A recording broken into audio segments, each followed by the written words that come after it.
بچه‌های دهمی، این جلسه قراره براتون هر سوالی که ممکنه از فصل 1 ریاضیتون براتون توی امتحان نوبت اول مطرح بشه رو حل کنم. پس حتما تا آخر این ویدیو همراه هم باش، چون بهت قول میدم با دیدن این ویدیو تو میتونی به هر سوالی که از فصل 1 ریاضی دهم برات مطرح میشه به راحتی پاسخ بدی و نمره کاملش رو بگیری. سلام روی ماهتون، من ساناز پورعباس هستم، مدرس ریاضی دهم و 11. همونطور که میدونید من اینجا از روی جزوه ذره‌بین کل دهم و 11 رو دارم بهتون آموزش میدم. تا اینجا ما کل فصل 1 ریاضی دهم رو از روی جزوه ذره‌بین با هم دیگه یاد گرفتیم. پس اگر ویدیوهای قبلی رو ندیدی حتما اول برو ویدیوهای قبلی رو نگاه کن که از قسمت اول به ترتیب شروع کن به دیدن ویدیوها رو. و این جلسه هم که همونطور که بهتون گفتم قراره با هم دیگه همه سوالای امتحانی مربوط به این فصل رو با هم دیگه حل کنیم که دیگه جمع‌بندی بشه فصل اول براتون. بریم پرقدرت سوال اول رو با هم حل کنیم که گفته صحیح یا غلط بودن هر کدوم از این عبارت‌های زیر رو مشخص کنید. منفی 1 گفته عضو اشتراک این دو تا بازه میشه. بچه‌ها منفی 1 هم توی این بازه هستش هم توی این بازه دیگه، پس توی اشتراکشون هم هست، پس این درسته. قسمت ب، اگر آ زیر مجموعه بی باشه و آ نامتناهی باشه اون وقت بی نامتناهیه، درسته یا غلطه؟ گفتم اینا رو با استفاده از نمودار ون باید به دست بیارید. آ زیر مجموعه بیه، یعنی اگر این بی باشه این میشه آ که تو دل بیه دیگه، یعنی آ زیر مجموعه بیه و این آ نامتناهیه. میگه آیا این بی نامتناهی هست یا نه؟ بچه‌ها اگر بی یه مجموعی باشه که یه مجموعه نامتناهی رو تو دل خودش جا داده، پس قطعا خود بی هم باید نامتناهی باشه دیگه که بتونه یه مجموعه نامتناهی رو تو دل خودش جا بده. چون اگر بی که مجموعه بزرگتر من هستش متناهی باشه، چجوری میتونه یه مجموعه نامتناهی رو تو خودش جا بده؟ نمیشه. پس قطعا بی باید نامتناهی باشه، پس این درسته. قسمت سوم گفته هر دنباله ثابت دنباله حسابی هستش با قدر نسبت دی مساویه با 1. بچه اینو من توی قسمت‌های قبل که دنباله‌های حسابی رو بهتون آموزش دادم گفتم بهتون نکتهشو. اگر قرار باشه دنباله حسابی من یک دنباله ثابت باشه حتما باید قدر نسبت 0 باشه، یعنی زمانی که قدر نسبت من 0 هستش دنباله حسابی تبدیل میشه به دنباله ثابت. دنباله ثابت چه دنباله‌ایه؟ دنباله‌ای که تمام عضوهاش با هم دیگه برابره. مثلا این دنباله الان یه دنباله ثابت هستش چون تمام عضوهاش با هم برابره. این چه زمانی میتونه یه دنباله حسابی باشه که ثابت هم هست؟ زمانی که قدر نسبت 0 باشه دیگه. 2 به اضافه 0 بشه 2، دوباره 2 به اضافه 0 بشه 2، یعنی قدر نسبت باید 0 باشه. اگر قدر نسبت 1 باشه 2 به اضافه 1 میشه 3، دوباره 3 به اضافه 1 میشه 4 دیگه دنباله من ثابت نمیشه.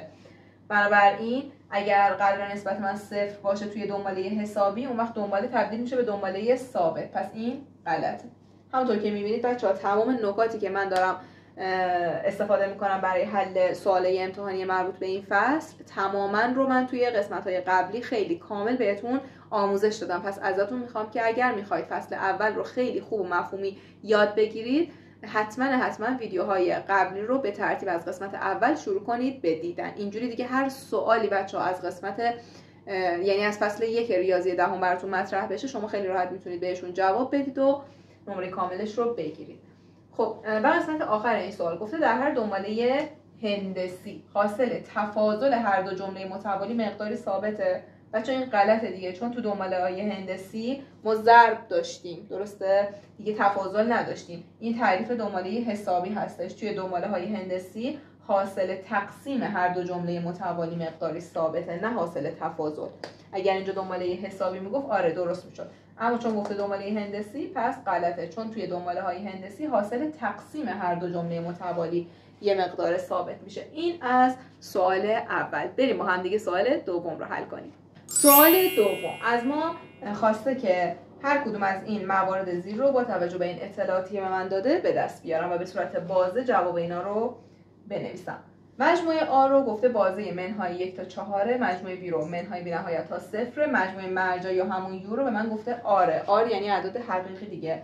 قسمت اول از من آ اشتراک بی رو خواسته. بهتون گفتم برای حل این سوالا شما باید هر کدوم از اون بازه هایی که به شما دادن رو بیاین روی یک محور نمایش بدید، هر دو تا رو روی یک محور.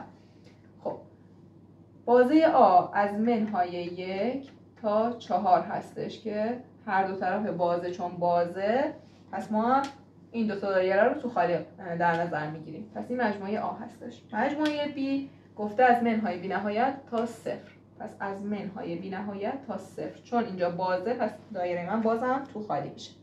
اینم مجموعه بی من، بازه بی من. خب گفته آ اشتراک بی کدوم قسمت هستش که هم توی آ هستش هم توی بی؟ این قسمت دیگه، درسته؟ این قسمت هم توی آ هستش هم توی بی، یعنی از منهای 1 تا 0 به صورت بازه باید جوابو بنویسید دیگه. توی اشتراک بهتون گفتم بین دایره تو خالی و تو پر باید تو خالی رو در نظر بگیرید. الان منهای 1 اینجا هست چون خطه، یعنی دایره تو پر دیگه، یعنی اینجا هست اینجا نیست، پس توی اشتراک نیست و ما بین تو خالی و تو خالی رو در نظر میگیریم، پس اینجا میشه پرانتز. 0 توی آ هست چون خط و دایره تو پر هستش و توی بی نیست، پس توی اشتراک هم نمیتونه باشه، یا در واقع بین دایره تو خالی و تو خالی رو در نظر میگیریم، پس اینجا باز هم میشه پرانتز. پس باز منهای 1 تا 0 میشه جواب آ اشتراک بی. حالا آ اجتماع بی یعنی کل آ و کل بی رو یکاسه کن، بریز رو هم دیگه. چی میشه؟ میشه از منهای بی نهایت تا 4. پس از منهای بی نهایت تا 4. منهای بی نهایت که همیشه پرانتزه. 4 چی؟ 4 هم دقیقاً خودش دایره تو خالیه و پرانتز میذاریم. پس بازه منهای بی نهایت تا 4 باز میشه آ اجتماع بی. آ منهای بی پریم. پس اول باید آ منهای بی رو به دست بیاری، بعد ازش متمم بگیری. از آ بیا بی رو بردار. ببینید از آ یعنی از این قرمزه بیا این قسمت آبی رو حذف کن، یعنی این قسمت کلا حذف میشه. پس بچه‌ها آ منهای بی همونطور که میبینید شد 0 تا 4. درسته؟ حالا 0 و 4 کدوم قسمت بسته است کدوم قسمت باز؟ بهتون گفتم توی تفاضل برعکس عمل کنید. 0 اینجا تو خالی میشه، پس اینجا میشه تو پر، یا در واقع با توجه به مفهوم میتونیم پیش بریم. ما میخوایم 0 توی آ باشه و توی بی نباشه. خب 0 توی آ هست توی بی نیست دیگه، پس توی آ هست. 4 هم که توی آ نیست، اصلا توی بی هم نبوده دیگه، پس توی تفاضلشون هم نیست. قبوله؟ این شد آ منهای بی. حالا از این من میخوام متمم بگیرم. یعنی چی متمم بگیرم؟ با توجه به مجموعه مرجع ما متمم میگیریم دیگه. مجموعه مرجع اینجا آر هستش، یعنی از کل اعداد حقیقی بیا بازه 0 بسته تا 4 باز رو حذف کن. اگر این اعداد حقیقی باشه من میخوام از 0 بسته تا 4 باز رو حذف کنم ازش، یعنی تمام کل اعداد حقیقی به غیر از این قسمت. پس باید به صورت اجتماع دو تا بازه نمایش بدم دیگه. پس میشه از منهای بی نهایت تا 0 اجتماع از 4 تا مثبت بی نهایت. حالا این 0 و 4 رو باز و بسته بودنش رو میام مشخص میکنیم. توی تفاضل گفتم برعکس عمل کن. اینجا 0 هست پس اینجا نیست، اینجا 4 نیست پس اینجا هست. به همین راحتی. اینم میشه سوال دوم ما. بریم بچه‌ها سوال سوم رو براتون حل کنم. سوال سوم به ما گفته که مجموعه آر منهای این بازه رو روی محور نمایش بدید و اون رو به صورت اجتماعی از دو بازه بنویسید. خب من میام اول این رو نمایش میدم. از کل آر یعنی محور اعداد حقیقی میخوام منهای 1 تا 4 رو حذف کنم که اینجا دایره تو خالی میشه اینجا تو پر میشه، چون اینجا پرانتز داریم اینجا کراشه داریم. خب یعنی از کل آر من میخوام این قسمت رو بردارم. چی میشه؟ میشه این قسمت و این قسمت. درسته؟ که اینجا میشه از منهای بی نهایت تا منهای 1. منهای 1 بازه یا بسته؟ گفتم توی تفاضل برعکس عمل میکنیم. اینجا چون تو خالیه پس اینجا میشه تو پر، اینجا چون تو پر هستش اینجا میشه تو خالی. اجتماع از 4 باز تا مثبت بی نهایت. پس من تونستم اینو به صورت اجتماعی از دو تا بازه بنویسم. توی تفاضل بهتون گفتم برعکس عمل کنید. وقتی تو خالیه جواب میشه تو پر، تو پره میشه تو خالی. به همین راحتی. بچه‌ها بریم سوال چهارم رو براتون حل کنم. سوال چهارم که سوال خیلی مهمیه. گفته که مجموعه مرجع مجموعه اعداد طبیعی هستن. شما من بگو که تو قسمت اول مجموعه نامتناهی مثل آ مثال بزن که آ پریم یعنی متمم مجموعه آ متناهی باشه. پس یه مجموعه نامتناهی مثال بزنید که متمم این مجموعه بشه متناهی. خب مجموعه مرجع مجموعه اعداد طبیعی هستش. بچه‌ها اگر من مجموعه آ رو در نظر بگیرم 3 4 5 به بعد که هم نامتناهیه و هم زیر مجموعی از مجموعه مرجع که مجموعه اعداد طبیعی هستش هست دیگه، درسته؟ یعنی الان آ زیر مجموعه مرجع من هست. مجموعه مرجع اعداد طبیعیه و این آ زیر مجموعه از مجموعه مرجع من هست. خب حالا این مجموعه آ مجموعه نامتناهیه. همونطور که گفته یه مجموعه نامتناهی مثل آ مثال بزن که متممه مجموعه بشه متناهی. متممه آ با توجه به مجموعه مرجع میشه n منهای آ. ما گفتیم همیشه مجموعه مرجع رو منهای خودمون مجموعه میکنیم دیگه. اینجا مجموعه مرجع n، پس میشه n منهای خودمون مجموعه که آ هستش. n هم که همونطور که میدونیم اعداد طبیعی هستش و از 1 شروع میشه. منهای آ رو هم که ما خودمون تعریف کردیم 3 4 5 به بعد. خب میگه از این مجموعه اعداد طبیعی 3 به بعدش رو حذف کن. 3 به بعد رو حذف کن چی میشه؟ فقط 1 و 2 میمونه. الان یه مجموعه متناهی به دست اومد، درسته؟ 1 و 2 مجموعه متناهی هست دیگه که 2 تا عضو داره. پس ما یه مجموعه مثل آ مثال زدیم که نامتناهیه و متمم اون با توجه به مجموعه مرجع که اعداد طبیعی هستش شد متناهی. به همین راحتی. حالا شما میتونید هر مثال دیگه ای بزنید. و بعد قسمت بعدی گفته که 2 تا زیر مجموعه نامتناهی بنویسید که یکی از این مجموعه ها زیر مجموعه اون یکی باشه ولی هر دوتاشون نامتناهی باشن و مجموعه مرجع یادمون نره که اعداد طبیعی هستش. مثلا من مجموعه آ رو در نظر میگیرم مجموعه اعداد زوج و طبیعی که میشه 2 4 6 8 و همینطور ادامه داره که الان آ زیر مجموعه اعداد طبیعی یا همون مجموعه مرجع هست دیگه و نامتناهی هم هست.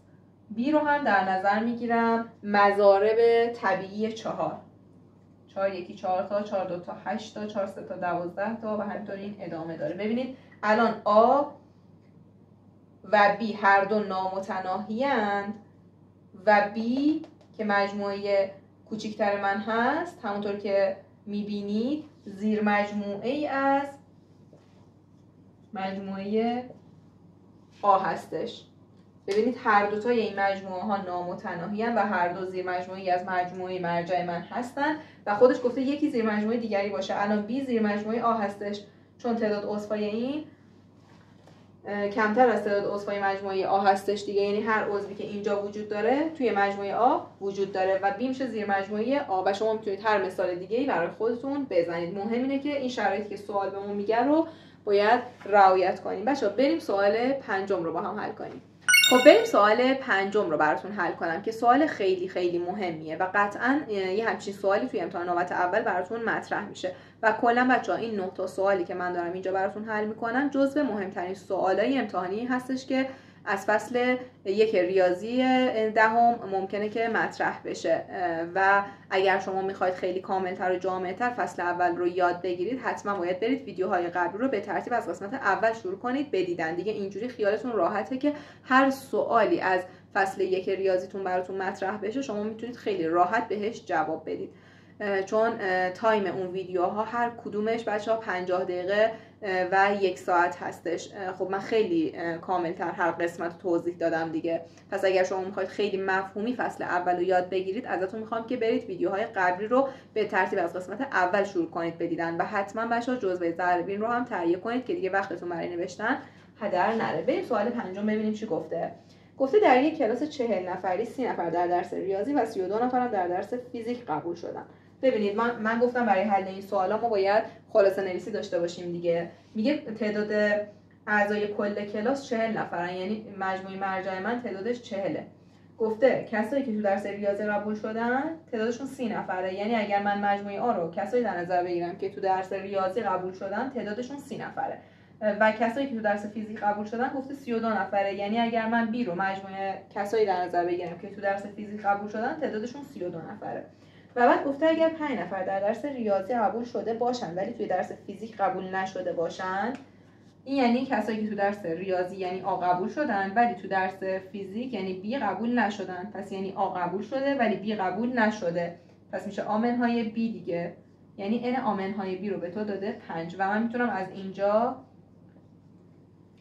آ اشتراک بی رو به دست بیارم بچه‌ها. چرا؟ چون من میدونم که n آ منهای بی طبق فرمولایی که یاد گرفتید میشه n آ یعنی n اون مجموعه اول یعنی تعداد عضوهای مجموعه اول منهای NA اشتراک B.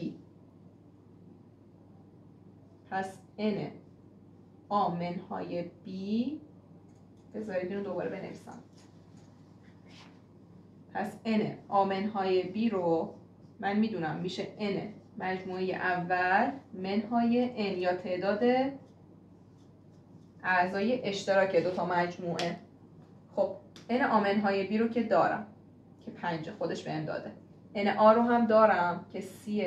از اینجا NA اشتراک B رو میتونم به دست بیارم که این میاد این سمت میشه مثبت NA اشتراک B، اینم که 30 هست همینجا میمونه، این 5 میره اون سمت میشه منهای 5 که میشه 25. پس تعداد کسایی که هم توی ریاضی و هم توی فیزیک قبول شدن تعدادشون 25 نفره. حالا ببینیم سوال از ما چی خواسته. قسمت اول گفته فقط در یکی از این دو درس قبول شده باشند. فقط در یکی از این دو درس قبول شدن بچه‌ها یعنی یا کسایی که فقط توی ریاضی قبول شدند یا یعنی اجتماع دیگه، یا اینکه فقط تو درس فیزیک قبول شدن. چون گفته فقط در یکی از این دو درس یعنی یا فقط فیزیک ریاضی قبول شدن یا فقط فیزیک دیگه، یا هم یعنی اجتماع، یعنی تعداد این عضوها رو از من میخواد، این اعضا رو از من میخواد. خب من آمنهای بی رو که به دست آوردم، یعنی خودش به من داده 5. خب اینو به من داده 5. بی منهای آ رو ندارم، یعنی کسایی که فقط فیزیک قبول شدند و ریاضی قبول نشدن. خب اینم میتونم طبق همین فرمولی که بلدم به دستش بیارم. n بی منهای آ میشه n مجموعی اول که بی منهای n آ اشتراک بی. دیگه اشتراک هم دارم دیگه، به خاطر همین اینجا اشتراک رو به دست آوردیم. n بی میشه 32 منهای اشتراک آ و بی هم که اینجا به دستش آوردیم 25 که میشه 7. درسته؟ پس اینم که 7 هستش. حالا اجتماع توی ریاضی همون جمع دیگه بچه ها که میشه 5 به اضافه 7 میشه 12. اوکی؟ حالا بریم قسمت بعدی سوال. گفته که در هیچ یک از این دو درس قبول نشدن. در هیچ کدوم از این دو درس قبول نشدن، یعنی نه توی آ قبول شدن، نه توی ریاضی قبول شدن و نه توی فیزیک قبول شدن. این مفهومش یعنی این دیگه که من میدونم اینو من میتونم از قانون دمورگان استفاده کنم و به این صورت بنویسم متمم اجتماع این دوتا مجموعه. چون متمم روی آ تاثیر میذاره میشه آ پریم، روی بی تاثیر میذاره میشه ب پریم، روی اجتماع تاثیر میذاره میشه اشتراک. و من یاد گرفتم که n آ پریم یعنی متمم یه مجموعه تعدادش چجوری به دست میاد؟ تعداد عضوهای مجموعه مرجع منهای تعداد عضوهای خود اون مجموعه. اینجا هم میشه تعداد عضوهای مجموعه مرجع منهای تعداد عضوهای خود اون مجموعه که اینجا خود اون مجموعه آ اجتماع بی هستش. خب n یو رو که داریم 40 منهای n آ اجتماع بی رو نداریم بچه‌ها، اما میتونیم به دستش بیاریم. چجوری؟ خب ما یاد گرفتیم که n آ اجتماع بی فرمولش هست، بگید n آ به اضافه n بی منهای n آ اشتراک بی. درسته؟ ما الان اجتماع آ بی رو میخوایم دیگه مقدارش رو. n آ رو که دارم 30، n بی رو دارم 32، اشتراک هم که به دستش آورده بودیم دیگه توی این قسمت. مقدارش چقدر بود بچه‌ها؟ مقدار اشتراک 25 بود. خب 30 به اضافه 32 که میشه 62 منهای 25 که بشه میشه 37. پس n آ اجتماع بی هم به دستش آوردیم 37. حالا 40 منهای 37 میشه 3، یعنی تعداد کسایی که نه توی ریاضی قبول شدن نه توی فیزیک 3 هستش. این با استفاده از فرمول ها بود که ما تونستیم این سوال حل کنیم. با استفاده از نمودار ون هم شما میتونید این سوال به راحتی حل کنید که من باز هم توی جلسات قبل با استفاده از نمودار ون رو بهتون آموزش دادم که چطور میتونید این سوالا رو از نمودار ون حل کنید. بریم سوال 6 رو براتون حل کنم. سوال 7 که مربوط میشه به دنباله های حسابی. گفته در دنباله حسابی رو به رو که به ما داده دنباله رو، جمله عمومی رو اول گفته مشخص کنید. جمله عمومی دنباله های حسابی فرمولش چی بود؟ آ1 به اضافه n منهای 1 ضرب در دی که این آ1 همون جمله اوله، دی هم همون قدر نسبته. پس من برای نوشتن جمله عمومی دنباله های حسابی نیاز دارم به جمله اول و قدر نسبت. جمله اول رو که دارم که منهای 2 هستش به اضافه n منهای 1 رو می نویسم. دی رو هم باید به دست بیارم. توی دنباله های حسابی قدر نسبت یا دی چطور به دست میاد؟ آفرین، از تفاضل دو جمله متوالی به دست میاد. یعنی جمله دوم رو اگر منهای جمله اول بکنید یا جمله سوم رو منهای جمله دوم بکنید هیچ فرق نمیکنه، فقط باید تفاضل دو جمله متوالی رو به دست بیارید که این میشه 6، چون این میشه مثبت 4 به اضافه 2 میشه 6. پس قدر نسبت من هم شد 6. حالا این 6 رو در تک تک این جملات ضرب میکنید که میشه منهای 2 به اضافه 6n منهای 6. مرتبش میکنید 6n منهای 2 منهای 6 میشه منهای 8. پس جمله عمومی این دنباله حسابی شد 6n منهای 8. قسمت دوم از ما خواسته چندمین جمله برابر با 52، یعنی AN یا مقدار جمله رو به تو داده 52 و گفته که جمله چندم، یعنی مقدار n رو از تو میخواد، شماره جمله رو از تو میخواد. جمله چندم گفته 52 میشه. با توجه به جمله عمومی ما خیلی راحت میتونیم باز هم شماره جمله رو به دست بیاریم. یعنی به جای AN ما قرار میدیم 52 مساویه با 6n منهای 8. درسته؟ جمله عمومی رو داریم دیگه. اگرم نداشتید میتونید باز هم از همین فرمول استفاده کنید و بنویسید، فرق نمیکنه. خب 52 این میاد این سمت میشه به اضافه 8، اونورم که 6n هست، این که میشه 60، اونم که 6n، پس n میشه 60 تقسیم بر 6 و به راحتی شماره جمله ما به دست میاد 10. بچه‌ها میبینید خیلی راحت این سوالا حل میشه، فقط کافیه که شما مفاهیم رو خیلی خوب یاد گرفته باشید. بریم با هم دیگه سوال 8 رو حل کنیم. بچه سوال 8 یه سوال خیلی قشنگ و مفهومی از دنباله حسابیه. گفته در یک دنباله حسابی جملات 4 و 9 به ترتیب 16 و 41. اینو به زبان ریاضی می‌نویسیم. جمله 4 یعنی A4 گفته که 16 و جمله 9 41 هستش. خب مجموع جملات این دنباله از جمله سوم تا جمله ششم را به دست بیارید. جمله سوم تا جمله ششم رو میگه مجموعش رو به دست بیارید. خب بچه‌ها ببینید من اصلا برای اینکه اینو به دست بیارم باید ببینم به چی نیاز دارم. هر کدوم از این جملات رو طبق فرمول عمومی جمله دنباله های حسابی بازش میکنم. به جای آسه چی میتونم بنویسم؟ A1 به اضافه 2D، چون جمع این دوتا بهتون گفتم باید بشه اندیس جمله‌م دیگه، 1 به اضافه 2 باید بشه 3. خب این از این به اضافه به جای A4 می‌نویسم A1 به اضافه چندی 3D دیگه n منهای 1D به اضافه به جای A5 آفرین می‌نویسم A1 به اضافه 4D و اینم که میشه A1 به اضافه 5D. یعنی من برای اینکه مجموع جملات سوم تا ششم رو حساب کنم باید اینو به دست بیارم. خب که یا A1 2 3 و 4 تا A1 میشه به اضافه 2 تا دی با 3 تا دی میشه 5D، 5 و 4 میشه 9 و 5 هم میشه 14 دی. یعنی من باید 4A1 به اضافه 14D رو محاسبه کنم که نیاز دارم به جمله اول و قدر نسبت دنبالم. درسته که اینا رو باید جمله اول و قدر نسبتم رو از این دوتا اطلاعاتی که سوال به من داده استفاده کنم و به دستش بیارم. این دوتا رو بازش میکنم، یا اینکه بچه‌ها میتونید دستگاه دو معادل دو مجهول حل کنید یا با استفاده از روشی که من توی حل سوالا بهتون یاد دادم. گفتم وقتی دو تا جمله غیر متوالی از دنباله حسابی رو داشتید قدر نسبت خیلی راحت به دست میاد. چی میشه؟ میشه مقدار جملات توی صورت از همدیگه کم میشه و توی مخرج هم اندیس جملات رو از هم کم میکنید، چون جملات غیر متوالی ان دیگه. خب 41 منهای 16 میشه 25، 9 منهای 4 هم که میشه 5، 25 منهای 5 هم میشه 5. پس قدر نسبت به دست اومد. حالا باید A1 رو هم به دست بیاریم که از یکی از این جملات به دلخواه ما میتونیم جمله اول رو به دست بیاریم. من از این جمله میخوام استفاده کنم که A4 مساویه با 16. میام A4 رو باز میکنم میشه A1 به اضافه 3D. با توجه به جمله عمومی دنباله های حسابی که A1 به اضافه n منهای 1 در دیه، A4 میشه A1 به اضافه n منهای 1 یعنی 4 منهای 1 در دی که میشه 3D. یا جمع این دوتا باید بشه اندیس این جمله دیگه.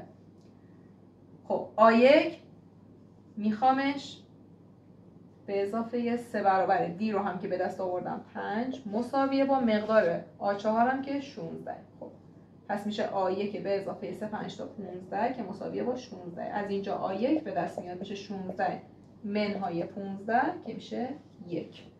حالا میام توی این قرارش میدم 4 برابر جمله اول که 1 به اضافه 14 برابر دی که 5 هستش. خب 4 1 که میشه 4 تا به اضافه 14 ضرب در 5 هم 5 4 تا میشه 20 تا 2 تا 5 1 5 تا با میشه 7 تا میشه 70 تا 4 به اضافه 70 میشه 74.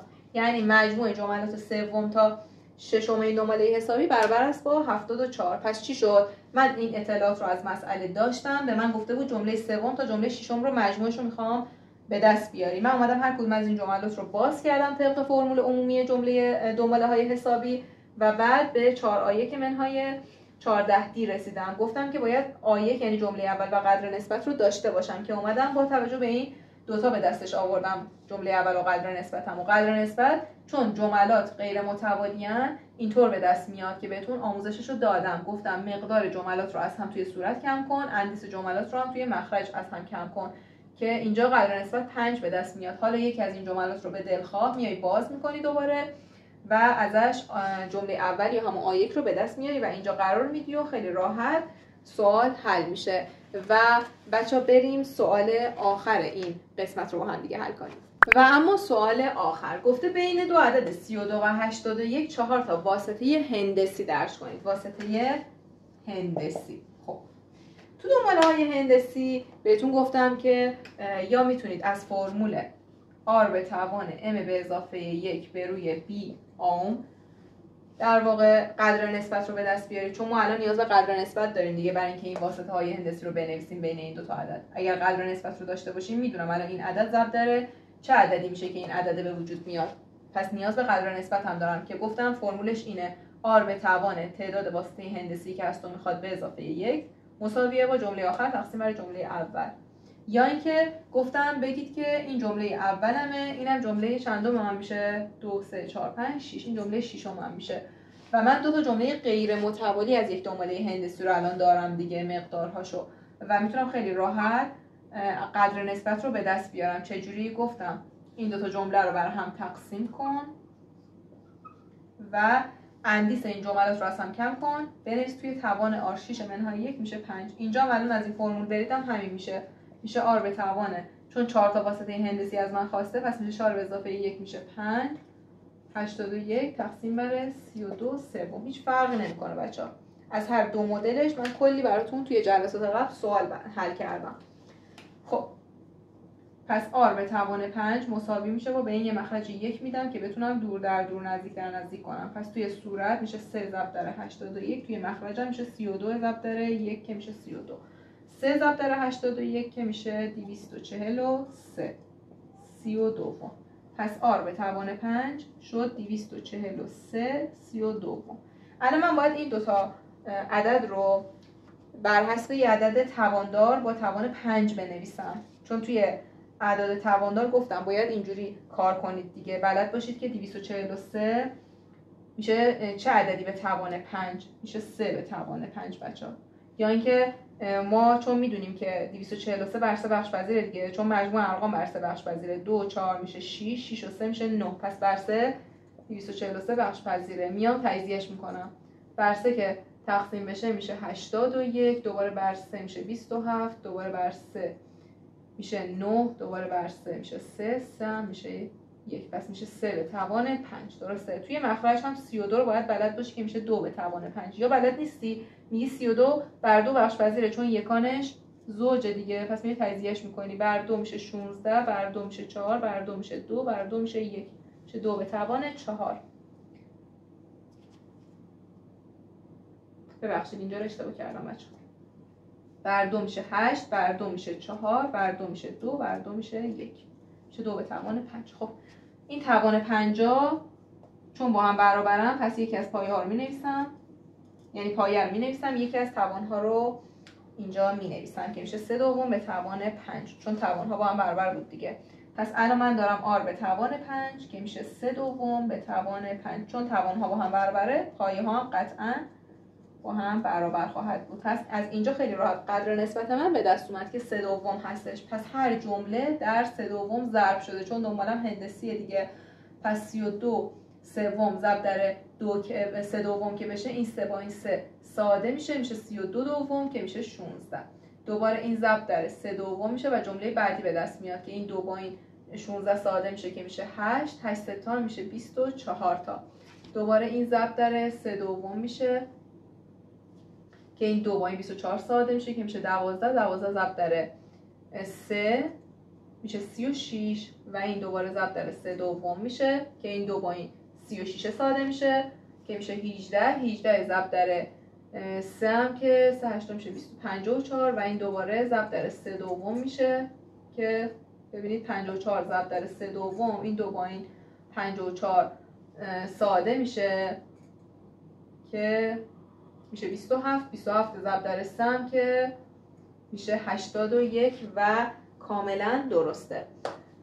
پس جملات ما شد 16 24 36 و 54. این 4 تا واسطه هندسی که از ما خواست و خیلی راحت تونستیم به دست بیاریم. پس اول برای نوشتن واسطه چه توی دنباله های هندسی چه توی دنباله های حسابی شما باید قدر و نسبت رو به دست بیارید. توی دنباله های هندسی قدر و نسبت اینجوری به دست میاد. توی دنباله های حسابی هم دقیقاً بهتون آموزشش رو توی جلسات قبل گفتم و کامل و جامع بهتون یاد دادم. بچه‌ها حتما جلسات قبل رو با دقت نگاه کنید. خب بچه‌ها این جلسه هم به پایان رسید که 9 تا سوال خیلی مهم از فصل 1 ریاضی دهم براتون حل کردم و اگر شما باز هم میگم میخواید فصل اولتون رو خیلی مفهومی تر یاد بگیرید باید برید جلسات قبلی رو به ترتیب از قسمت اول شروع کنید بدیدن. حتما هم جزوه ضربین رو تهیه کنید که دیگه نیازی نباشه به نوشتن جزوه و نوت برداری. خوشحال میشم که اگر تا اینجای ویدیو با من همراه بودی ویدیو رو لایک کنی، برای دوستات هم بفرستی که اونها هم بتونن استفاده کنن و اگر هر نظر انتقادی یا هر پیشنهادی داری لطفا توی کامنت ها برام بنویس، با عشق همشون رو میخونم. تا جلسه بعدی که فصل دوم رو میخوایم با هم دیگه شروع کنیم همتون رو به خدای بزرگ و مهربون میسپارم. خدا یار و نگهدارتون.